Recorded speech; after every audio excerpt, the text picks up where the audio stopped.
Fourth chapter is transcendental knowledge. So we saw from third chapter, Karma Yoga, how we come to transcendental knowledge.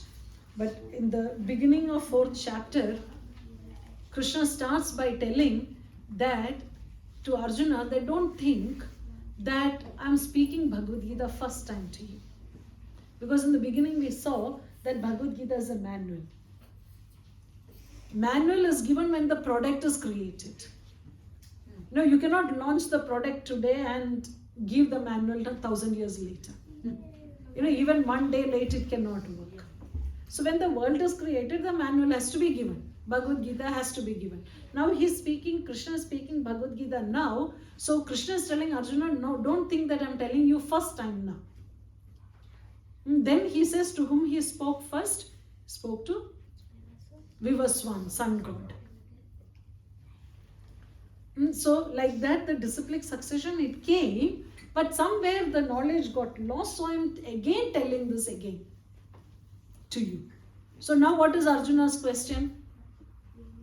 You are not so old, so how you... You see, now we both are same age. Now you spoke to Vivaswan. Vivaswan was there from the beginning. We both are same age. We live together. Now, how did you speak to Vivaswan? Then there Krishna gives the difference between the Jiva and Ishvara. So we saw Ishvara, Jiva, these are two topics. Now in the second, third chapters we understood what is Jiva, living entity, soul and all the details. But now Krishna is speaking about Ishvara. Who is Krishna? Why should he come? All those are given in the fourth chapter. That is why we know the verse, Yada Yada Hi Dharmasya. Everyone knows the verse, but we don't think so much about it. No? When does Krishna come? Krishna is telling, yes, we both have gone through many different lifetimes, but I remember everything you don't remember. Why? Because I'm Ishvara and you are Jiva. And Jiva can never become Ishvara. They are two individual identity. Ishvara always has his identity and Jiva always has his identity. There is no situation where Jiva becomes Ishvara or Ishvara becomes Jiva. Heavy? Difficult to know? Yes, a little bit. Yes. Now we are coming. See, the first chapter was what? Even that one science has not yet reached. Now we go deeper. But imagine what we learn. What is Bhagavad Gita? Karmanyevadhikaraste ma bhaleshu kadachana. No, but that is only the beginning. After that, there are so many verses. Now we get actually what is Bhagavad Gita. Now here Krishna is telling Ishvara and Jiva difference. So he explains more about Ishvara and Jiva in this, and how Krishna is unborn and why does he come. Yada dahi dharmasya glanir bhavati bharata. Whenever a religion, there is a rise in a religion and religious principles go down, and he comes. Why Krishna comes? To protect sadhus. Yes, to protect the sadhus and kill the demons. So all those details are given, and that is paritranaya sadhuna dharma samsthapanakaya sambhavami yuge yuge, millennium after millennium. So when Krishna appears, that is also given. That in the purport it is given. That is why it's Bhagavad Gita as it is. All details are given. When does Krishna come? Does he come randomly? No. There is a schedule. Just like there is a schedule in everything that we do, or what a schedule in the king visiting the place, or whatever, everything there is a schedule. This also has a schedule. And then, how is Krishna's life different? We have got so many biographies, we have got so many movies based on people. So by watching a movie based on the life of, say, even Mahatma Gandhi, for example, it was very famous, no? What advantage of watching that?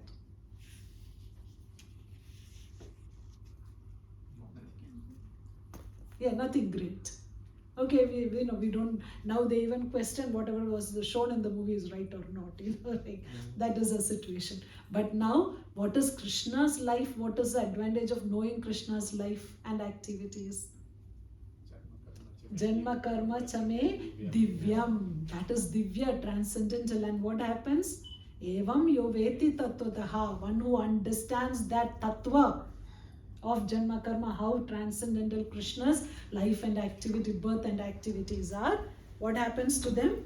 That is verse number 9 in the 4th chapter. Tyaktva deham punarjanma naiti. Tyaktva deham punarjanma. Tyaktva deham means after leaving this body, no next birth. Mukti. Haribol, yeah, Haribol. Yeah, now we were thinking in the 3rd chapter, okay, what is the purpose? Go from one life to another, okay, enjoy more.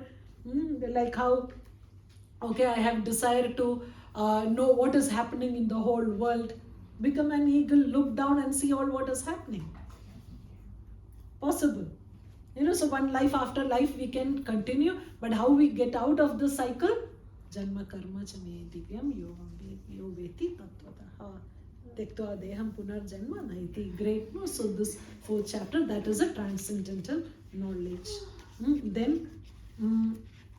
And then Krishna says, has anyone done like this before? Yes, that is given in the 10th verse. So Krishna explains these ones. So that is the, and then Krishna speaks about successful people, liberated people.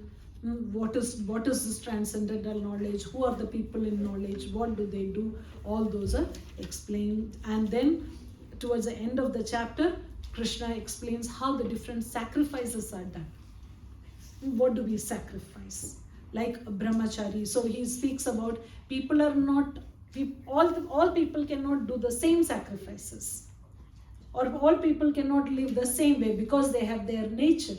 So that is where Ch4 Maya Srishtam. How? Ch4 4 classes are created. What are the 4 classes? Brahmana, Kshatriya, Vaishya and Shudra. Based on what? Guna and karma. Not Janma. People say, no, I'm a Brahmana. Very proud, I'm a Brahmana. But it is not based on the birth. Based on guna, the qualities and activities. So if someone is born in a Brahmana family and who doesn't have the qualities and activities of a Brahmana, what do we call them? Dvija Bandhu. Bandhu means relative. He's a relative of a Brahmana. Someone, he is related to some Brahmana in his family. Not a Brahmana, he is not a Brahmana. The same way, someone is born in a Kshatriya family.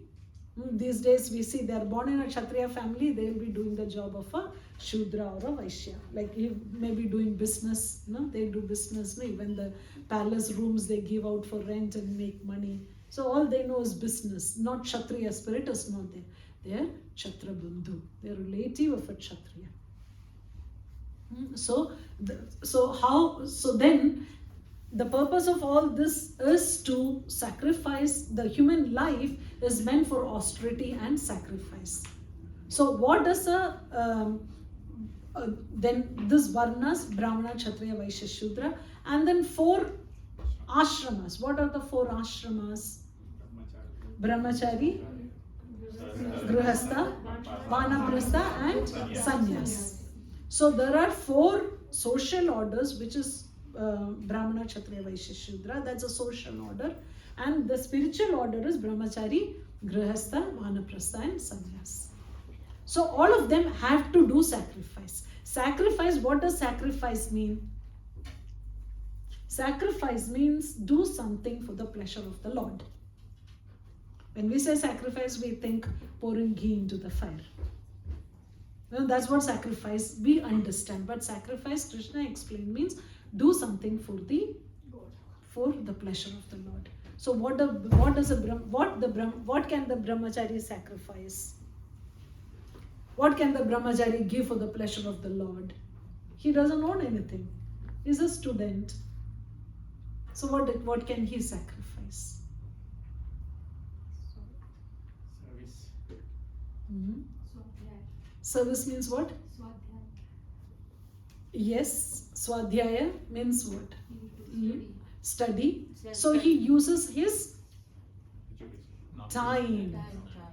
He can sacrifice his time, use the time completely in Krishna's service. So like that, Krishna explains how brahmachari, grihastha, what the grihastha can sacrifice.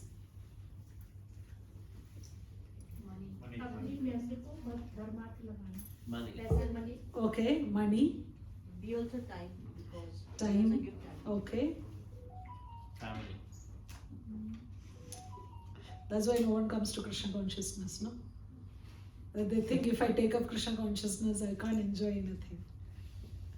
No? So Krishna explains here that the householders sacrifice the objects of the senses in the fire of the senses. So object of the senses means like how you sacrifice money. Or whatever we have, we use it in the service of Krishna. So it's not that you don't cook. We cook for our sense gratification, which is eating.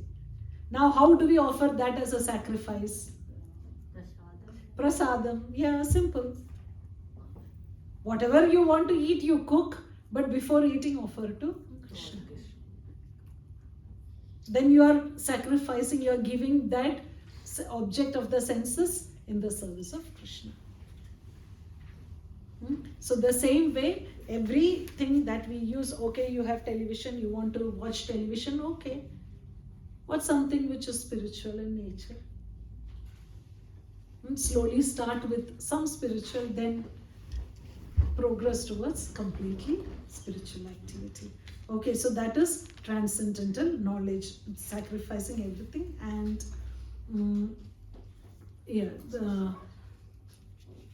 having knowledge of Krishna. And basically transcendental knowledge means who am I, who is Krishna, what is my relation. And that sacrifice becomes a relation, no offering everything to Krishna.